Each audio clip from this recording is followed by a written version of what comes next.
Praise the lord అందరికీ. ఈరోజు దేవుడు మనందరితో మాట్లాడేటువంటి మాట ఏంటనంటే, కాగా వినుట వలన విశ్వాసము కలుగును, వినుట క్రీస్తును గూర్చిన మాట వలన కలుగును. ప్రైజ్ గాడ్, దేవునికి మహిమ.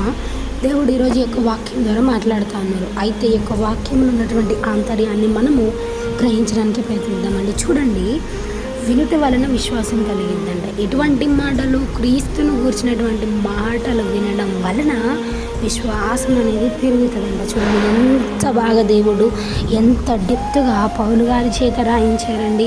చూడండి కదా, అవునా కదా. అయితే ఈరోజు మన జీవితము వినుట వలన ఒక వాక్యము వింటా ఉన్నాం మనం రోజు.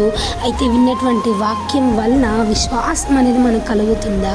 విన్నటువంటి వాక్యాన్ని మనము ఆచరణలో పెడుతున్నామా లేదా అండి? వాక్యం వింటున్నాం, విని విడిచిపెట్టకుండా ఒక ఫెయిత్ అనేది మనం బిల్డ్ చేసుకుంటున్నాం. ఆ వాక్యము ద్వారా క్రీస్తును గూర్చినటువంటి మాటలు విని హృదయం అనే పలక మీద రాసుకొని ఆ యొక్క వాక్యమందు విశ్వాసం ఉంచి ఎప్పుడైతే మనం ముందుకు కొనసాగలుగుతామో అప్పుడు ఈ యొక్క వాక్యం అనేది నెరవేర్చబడుతుంది కదండి. వినుట వలన విశ్వాసం కలిగిద్దంట.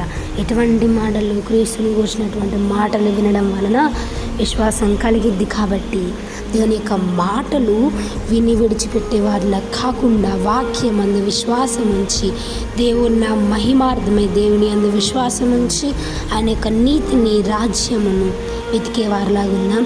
ఇట్టి వాక్యము దేవుడు దీవించునుగాక. ఆమేన్.